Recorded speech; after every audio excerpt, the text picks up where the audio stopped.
In the crystalline waters of the Caribbean Sea, approximately 75 acres of land emerged from the turquoise expanse like a jewel in an azure crown. This was Little St. James, a private island that formed part of the United States Virgin Islands. In 1998, an American financier named Jeffrey Epstein purchased this secluded paradise for $8 million, transforming it into what appeared to be the ultimate sanctuary of wealth and privilege. From an aerial perspective, the island presented an image of tropical perfection. Pristine beaches with powder-white sand bordered the lush, verdant interior. At the island's heart stood a palatial structure, a luxury bungalow that could rival any five-star resort. Surrounding this central mansion were multiple guest villas, each appointed with lavish amenities. The property boasted 2 substantial swimming pools that reflected the Caribbean sky, a state-of-the-art gymnasium, and a helicopter landing pad that served as the primary gateway to this isolated domain. To the casual observer or passing sailor, Little St. James represented the pinnacle of success and the ultimate retreat for those who could afford such extraordinary privacy. Yet beneath this veneer of tropical paradise lay a darkness so profound that it would eventually shock the world. The residents of neighboring islands began to whisper about strange activities occurring on Little St. James. They coined a disturbing nickname for Epstein's property, Pedophile Island. These were not merely unfounded rumors or jealous gossip about a wealthy neighbor. The truth was far more sinister and would eventually emerge as one of the most shocking scandals in modern American history. Behind the manicured lawns and luxury accommodations, a systematic operation of exploitation was underway. Young girls, ranging in age from 12 to 17 years old, were trafficked to this island where they were subjected to sexual abuse. The island's geography itself became a prison, surrounded entirely by ocean. Escape was virtually impossible. The isolation that made Little St. James so attractive to the wealthy became a trap for these vulnerable victims. One particularly harrowing account tells of a 15-year-old girl who, in desperation, attempted to escape by swimming away from the island. The surrounding seas, however beautiful, presented an insurmountable barrier. She was captured, and in a cruel assertion of control, her passport was confiscated, ensuring she understood the futility of any future escape attempts. This incident exemplified the calculated nature of the operation. Every detail was designed to maintain control over the victims. Perhaps the most disturbing aspect of this entire operation was the caliber of individuals who frequented the island. Little St. James became a destination for some of the world's most powerful and prominent figures. The guest list read like a who's who of global influence: billionaires, celebrities, politicians, and members of royal families. Among those alleged to have visited were Prince Andrew of the British royal family, the renowned physicist Stephen Hawking, comedian Chris Tucker, and numerous politicians and business magnates whose names would later emerge in legal documents and investigative reports. These weren't casual visitors passing through the Caribbean. Elaborate parties were organized specifically for these high-profile guests, events where the boundaries of law and morality were systematically violated. The presence of such influential individuals raised troubling questions about complicity, knowledge, and the extent to which power and wealth could shield perpetrators from justice. At the center of this web sat Jeffrey Epstein himself, a man whose rise from modest beginnings to the heights of financial influence remained shrouded in mystery and speculation. Epstein began his career in an unremarkable fashion, teaching mathematics to children at a school in Brooklyn, New York. He was, by all accounts, simply a schoolteacher, a position far removed from the world of private islands and billionaire associates.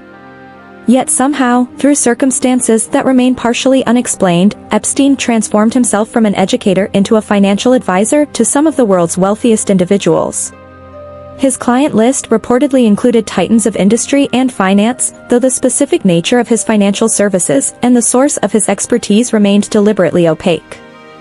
Through these connections and his work in finance, Epstein accumulated a personal fortune estimated at approximately $600 million, establishing himself as a multimillionaire with access to the highest echelons of global power. His social circle expanded to include former President Bill Clinton, future President Donald Trump, and former Israeli Prime Minister Ehud Barak, among many others. These relationships provided Epstein with both social legitimacy and a protective shield that would prove remarkably durable, even as evidence of his crimes began to accumulate. The question that would later haunt investigators and the public alike was simple yet profound. How did a former schoolteacher gain such access to power, and what did these powerful individuals know about his activities? The story of Jeffrey Epstein and Little St. James represents more than just the crimes of one man. It exposes the mechanisms through which wealth and influence can corrupt justice, the vulnerability of young people to exploitation, and the ways in which systems designed to protect the innocent can be subverted by those with sufficient resources and connections. What began as a real estate transaction in 1998 would eventually unravel into one of the most significant criminal scandals in American history, raising questions that continue to reverberate through the corridors of power today. This is the story of the Epstein Files, a tale of exploitation, complicity, and the long, difficult journey toward justice. For years, the activities on Little St. James remained hidden from public scrutiny, protected by walls of wealth, influence, and deliberate secrecy. But in March 2005, an event occurred that would begin to unravel Jeffrey Epstein's carefully constructed world. A 14-year-old girl, accompanied by her parents, filed a complaint with police in Palm Beach, Florida. Her account would become the first thread that, when pulled, would expose an entire tapestry of abuse. The girl's story was both specific and troubling. She described how a classmate from Royal Palm Beach High School had approached her with what seemed like an easy opportunity to earn money. The proposition was simple: visit a wealthy man's house, provide a massage, and receive between $200 and $300 in compensation. For a teenager, this seemed like straightforward work. However, upon arriving at the residence, the situation transformed into something entirely different and deeply disturbing. Jeffrey Epstein met the young girl wearing only a towel. What had been presented as a simple massage quickly became sexual abuse. Epstein demanded that she remove her clothing and proceeded to molest her. The girl eventually escaped the situation, traumatized and confused, but her decision to report the incident to police would prove to be extraordinarily significant. The investigating officers, upon interviewing this initial victim, asked a standard but crucial question: did she know of any other girls who had visited Epstein's residence? She provided 2 names. When police contacted these 2 girls, each of them provided 2 additional names. Those girls, in turn, identified 2 more victims each. The pattern was clear and deeply disturbing. This was not an isolated incident but rather an organized, systematic operation. The Palm Beach Police Department found themselves following an ever-expanding web of victims. By the time investigators had tracked down 1 victim, 2 more names had emerged. Within just a few months, the Palm Beach police chief had identified 35 confirmed victims, with dozens more in the process of being tracked and interviewed. The scope of the operation was staggering, and the psychological toll on the victims was profound. Many of these young women came from vulnerable backgrounds. Some had experienced homelessness or prior abuse. One victim's testimony was particularly heartbreaking. She described being led up a staircase into Jeffrey Epstein's bedroom, where he lay naked on a massage table. Desperate for employment and opportunity, she had shared her background of abuse and life on the streets, hoping this would demonstrate her need for work and her reliability. Instead, this disclosure of vulnerability made her precisely the type of victim Epstein sought: someone without strong family support, someone society had already marginalized, someone whose testimony might be more easily discredited. As investigators dug deeper, they uncovered the mechanics of Epstein's operation. It functioned as a pyramid scheme of exploitation. Girls were paid not only for their own participation but also received additional money for recruiting other girls. This created a self-perpetuating system where victims became, often unwittingly, recruiters. One girl would bring another, who would bring a third, creating an ever-expanding network of abuse. Most disturbingly, the vast majority of these victims were under 18 years of age, legal minors who could not consent to sexual activity under any circumstances. By May 2006, the Palm Beach Police Department had assembled what they believed to be an airtight case against Jeffrey Epstein.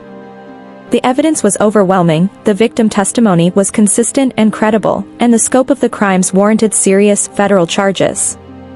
In July 2006, the Federal Bureau of Investigation launched its own investigation, officially designated as Operation Leap Year. The FBI's involvement signaled that this case had risen to the level of a major federal criminal investigation. Investigators compiled a 53-page report documenting the extent of Epstein's criminal enterprise. The investigation expanded beyond Florida to include New York and New Mexico, where Epstein maintained additional properties. Victim statements were collected from multiple jurisdictions. The charges being prepared were severe international sex trafficking, a federal crime that carried the potential for decades of imprisonment. Multiple victims came forward to document their experiences. Some were 16 years old when they encountered Epstein, others were just 14. Their photographs from that period show children, young people who should have been focused on school, friends, and normal adolescent concerns, not navigating the trauma of sexual exploitation by a wealthy predator. With 36 identified minor victims, dozens of witnesses, an extensive FBI investigation, and serious federal charges pending, the trajectory of the case seemed clear. Jeffrey Epstein appeared destined for a lengthy prison sentence that would ensure he could never again harm young people. Justice, though delayed, seemed inevitable. However, behind the scenes, a very different process was unfolding, one that would prove far more troubling than the crimes themselves. Alexander Acosta, the United States Attorney for the Southern District of Florida, was engaged in secret negotiations with Epstein's legal team. These discussions, conducted away from public scrutiny and without the knowledge of the victims, would result in one of the most controversial plea deals in modern American legal history. The deal that emerged was extraordinary in its leniency. Epstein would plead guilty to just 2 state charges related to prostitution, charges that dramatically understated the severity and scope of his crimes. In exchange for this plea, Epstein and all of his alleged co-conspirators would receive immunity from all federal charges. This meant that no matter what additional evidence emerged, no further charges could be filed against Epstein or anyone who had assisted him in his crimes. Perhaps most shockingly, the agreement was sealed, hidden from public view and from the victims themselves. Under federal law, victims have the right to be informed of plea agreements and to provide input into the process. In this case, that legal requirement was simply ignored. The young women who had survived Epstein's abuse were kept entirely in the dark about the deal that would allow their abuser to escape meaningful justice.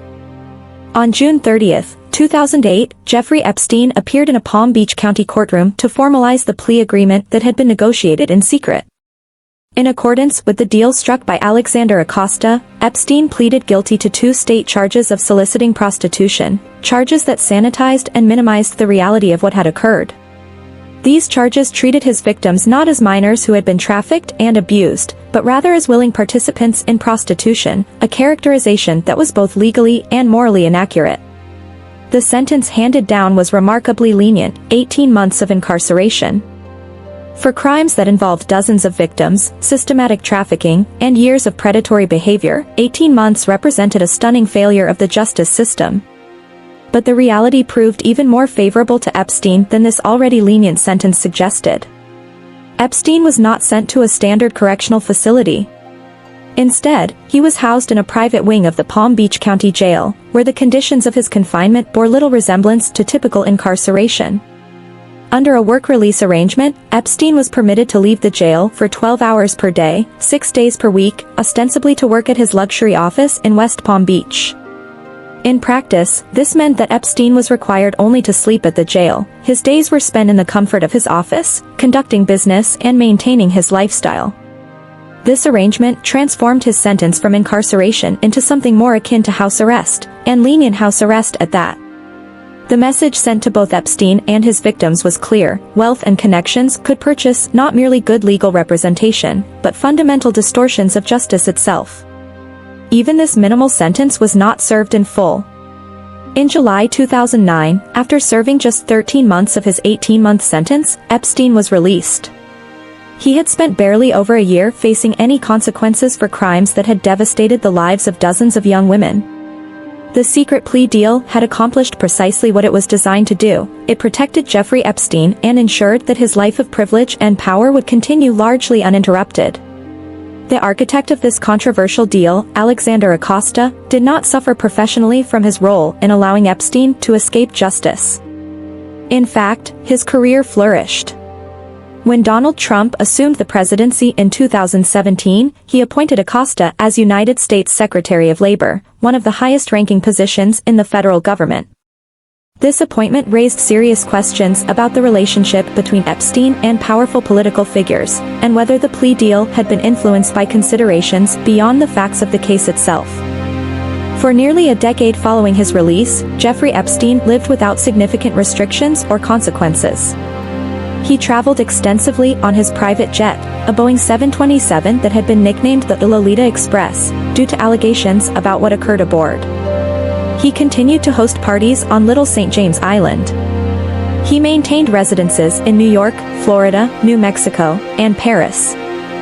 He socialized with billionaires, politicians, scientists, and celebrities. To all outward appearances, the criminal case had been nothing more than a minor inconvenience in an otherwise charmed existence. But in Miami, a journalist named Julie K. Brown had been following the Epstein case with growing alarm and determination.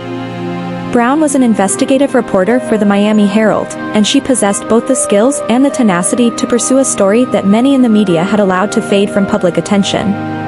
Beginning in 2009, immediately after Epstein's release from his minimal sentence, Brown began researching the case in depth. For nearly a decade, Brown conducted interviews, reviewed legal documents, tracked down victims, and pieced together the full scope of what had occurred. She examined not only Epstein's crimes but also the systematic failure of the justice system to hold him accountable. She investigated how a secret plea deal had been arranged, why victims had been excluded from the process, and what role powerful connections had played in securing Epstein's lenient treatment. In November 2018, Brown published the results of her extensive investigation. Rather than a single article, she produced a comprehensive series of reports for the Miami Herald. She titled the series, "Perversion of Justice," a phrase that captured both the crimes themselves and the subsequent failure of the legal system. The series was meticulously researched, powerfully written, and devastating in its implications. Brown had identified more than 80 potential victims during her investigation. She personally interviewed 8 of them for her series, documenting their experiences in detail and giving voice to young women who had been silenced and ignored by the legal system. The reports provided a comprehensive account of how Epstein had operated his trafficking network, how the plea deal had been secretly arranged, and how justice had been systematically denied to his victims. The impact of Brown's journalism was immediate and profound. Her series sparked national outrage and renewed media attention to a case that many Americans had never heard about or had forgotten. The public demanded answers. How had this happened? Who was responsible for the lenient plea deal? What had happened to the principle that justice should be blind to wealth and influence? The pressure generated by Brown's reporting led to renewed legal action. Federal prosecutors in the Southern District of New York, which includes Manhattan, opened a new investigation into Epstein's activities. Unlike the Florida case, this investigation would not be derailed by secret negotiations or inappropriate deals. In July 2019, Jeffrey Epstein was arrested at Teterboro Airport in New Jersey after returning from Paris on his private jet. This time, the charges were federal and serious: sex trafficking of minors. If convicted, Epstein faced up to 45 years in federal prison, effectively a life sentence for a man who was then 66 years old. He was denied bail and held at the Metropolitan Correctional Center in Manhattan, a federal detention facility. For the first time since his crimes had been exposed, Jeffrey Epstein faced the genuine prospect of spending the remainder of his life in prison. Victims and advocates for justice felt a cautious optimism. Perhaps, finally, the system would work as intended. Perhaps the wealth and connections that had protected Epstein for so long would prove insufficient against the weight of evidence and renewed public scrutiny. On the morning of August 10, 2019, guards at the Metropolitan Correctional Center in Manhattan made a disturbing discovery. Jeffrey Epstein was found unresponsive in his cell.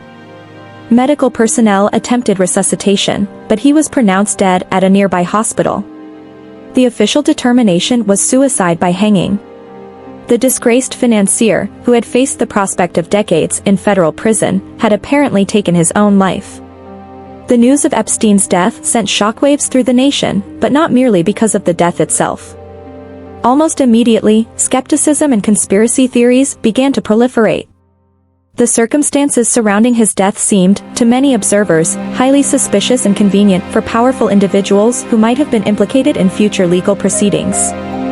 several factors fueled this skepticism.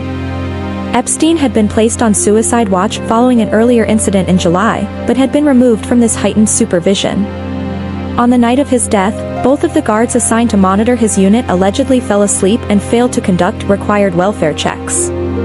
Security cameras that should have captured footage of his cell malfunctioned or were not properly monitored. The combination of these failures seemed, to skeptics, too coincidental to be accidental. The Department of Justice eventually released limited video footage showing that no one had entered Epstein's cell before he was found dead, and maintained that the evidence clearly supported the conclusion of suicide. However, this official explanation did little to quell public suspicion. The phrase "Epstein didn't kill himself" became a cultural phenomenon, appearing on t-shirts, in memes, and even in political discourse. Various conspiracy theories emerged, each centering on the idea that powerful individuals had Epstein murdered to prevent him from revealing compromising information. Some theories focused on former President Bill Clinton, given his documented association with Epstein. Others implicated different political figures or foreign governments. These theories, while lacking concrete evidence, reflected a deep public skepticism about whether someone with Epstein's knowledge of powerful people could truly have been allowed to die under such questionable circumstances. Donald Trump, who was president at the time of Epstein's death, initially seemed to fuel these conspiracy theories. He retweeted suggestions that Clinton was somehow involved in Epstein's death. As the 2024 presidential campaign approached, Trump made the Epstein Files a recurring campaign issue. In numerous interviews and campaign appearances, he promised that if re-elected, he would declassify and release all government files related to Epstein, finally revealing the full truth about who had been involved in the financier's criminal activities. This promise energized Trump's political base, particularly those who believed that the full Epstein story would implicate Trump's political opponents while exonerating him. When asked directly whether he would declassify the Epstein files, Trump repeatedly answered affirmatively, creating an expectation that transparency was imminent. Trump won the 2024 election and returned to the presidency in January 2025. His supporters waited eagerly for the promised release of the Epstein files. However, what followed was a series of reversals and disappointments that would raise new questions about Trump's own relationship with Epstein. In July 2025, the Department of Justice under the Trump administration made a surprising announcement: there was no comprehensive client list of individuals who had visited Epstein's properties or engaged in criminal activities. Furthermore, the administration indicated that no significant file release was planned. This directly contradicted Trump's campaign promises and the expectations he had created. Trump himself began to walk back his previous commitments. In interviews, he characterized the Epstein files as boring stuff and dismissed calls for their release as a Democratic hoax that never ends. He suggested that the FBI should focus on other priorities, such as investigating alleged voter fraud, rather than dedicating resources to the Epstein matter. This dramatic reversal shocked many of his supporters and raised obvious questions about what had changed. Even Elon Musk, one of Trump's most prominent supporters and a key figure in the administration's Department of Government Efficiency, publicly questioned the reversal. Musk tweeted that Trump's own name appeared in Epstein's files, suggesting this might explain the reluctance to release them. Though Musk later deleted the tweet, the message resonated widely. Trump's closest allies were publicly expressing skepticism about his handling of the Epstein files. The reality was that Trump and Epstein had maintained a close friendship for approximately 2 decades, beginning in the 1980s. They were frequently seen together at social events, clubs, and each other's properties. Trump's Mar-a-Lago estate in Florida and his various Manhattan properties were venues where the two socialized. According to various accounts, including that of a former Epstein employee, Trump and Epstein spoke by telephone multiple times per week during the 1990s, often with Epstein putting Trump on speakerphone in his office. Multiple women have alleged troubling interactions involving both Trump and Epstein. Model Stacey Williams claimed that in 1993, while dating Epstein, he brought her to Trump Tower where Trump groped her while Epstein watched approvingly. Another victim alleged that Trump was present at parties where she was coerced into sexual activities with Epstein's guests. In a 2002 interview, Trump himself described Epstein as a terrific guy who likes beautiful women as much as I do, and many of them are on the younger side. Public pressure for transparency continued to mount despite the administration's resistance. In November 2025, a bipartisan bill was introduced in the United States Congress requiring the Department of Justice to release all Epstein-related files within 30 days. In a rare display of unity, both Republican and Democratic members of Congress supported the legislation, reflecting widespread public demand for accountability. This bipartisan support highlighted an important distinction between the American and Indian political systems. In India, anti-defection laws allow political parties to enforce voting discipline, potentially expelling members who vote against party positions. In the United States Congress, no such mechanism exists. Members can vote according to their conscience or constituent preferences regardless of party leadership's preferences. Some Republican members of Congress voted for the Epstein Files release despite their party's president opposing it. On December 19, 2025, the Justice Department complied with congressional pressure and released several thousand pages of documents related to Epstein. However, these files were heavily redacted, large portions were obscured with black markers, rendering them difficult to interpret. Despite these redactions, careful analysis revealed significant information, much of it concerning Trump himself rather than his political opponents. The released files documented that Trump had flown on Epstein's private jet at least 8 times, contradicting his previous claims that he had never used Epstein's aircraft. Email communications suggested that Trump was aware of Epstein's activities involving underage girls. One email claimed that Trump had asked Ghislaine Maxwell, Epstein's alleged accomplice, to stop the abuse, but had not reported the crimes to authorities, raising questions about complicity through silence. Perhaps most disturbing were FBI records from 2016 documenting a phone call from a limousine driver. The driver reported that in 1995, he had overheard Trump discussing the sexual abuse of a minor during a phone conversation while being driven to an airport. The driver later spoke with a woman who claimed that she had been raped by both Trump and Epstein in 1999, after being lured to a location under false pretenses. Another document in the released files was a letter allegedly signed by Epstein. The letter, reportedly written in 2019 while Epstein was incarcerated, referenced our president, who loves young girls like us, but remained free while others faced imprisonment. At the time of writing, Trump was indeed president, giving the reference apparent specificity. The Justice Department, rather than maintaining neutrality, actively defended Trump against these allegations. Officials characterized the rape allegations as untrue and sensational, without conducting new investigations. The letter was dismissed as likely fake, again without forensic analysis or detailed explanation. This defensive posture raised questions about whether the Department of Justice was functioning as an impartial law enforcement agency or as a political shield for the president. The irony was stark and unavoidable. Trump had weaponized the Epstein files during his campaign, using them to cast suspicion on political opponents. Now, the released files primarily implicated him rather than others. The conspiracy theories that his supporters had promoted were now being applied to Trump himself, creating a political circular firing squad. Yet the story remains incomplete. More than 1 million pages of documents related to Epstein have not been released. The Justice Department claims that additional redaction work is required and that further releases will occur in the coming weeks. The documents that have been made public contain extensive redactions, names blackened, dates removed, entire paragraphs obscured. In some cases, these redactions were done so carelessly that the underlying text can be recovered using simple techniques like Photoshop manipulation or copying and pasting into other documents. The most pressing question remains unanswered: what else is hidden in these files? The complete client list of individuals who visited Little St. James Island has never been publicly released.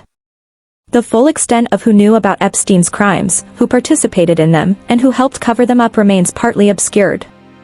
As additional documents are released, more names may emerge, potentially implicating presidents, prime ministers, billionaires, members of royal families, and other powerful figures across the globe. The story of Jeffrey Epstein, Little St. James Island, and the subsequent cover-ups represents one of the most significant criminal scandals in modern history. It exposes how wealth and power can corrupt justice, how victims can be systematically silenced and ignored, and how even death cannot necessarily bring closure or accountability. Justice for Epstein's victims remains incomplete. Many of the powerful individuals who allegedly participated in or enabled his crimes have never faced legal consequences. The full truth, assuming it can be determined at this point, remains locked in files that may or may not be released to public scrutiny. What we know for certain is that dozens of young women were systematically abused, that the justice system failed them profoundly, and that powerful individuals across political parties and national boundaries appear to have been complicit in various ways. The fight for transparency and accountability continues, driven by journalists like Julie K. Brown, by victims who have found the courage to speak publicly, and by a public that increasingly demands that wealth and influence not be allowed to place anyone above the law. The Epstein Files, whether fully released or forever partly obscured, stand as a testament to both the depths of human depravity and the possibility, however difficult, of eventually bringing truth to light.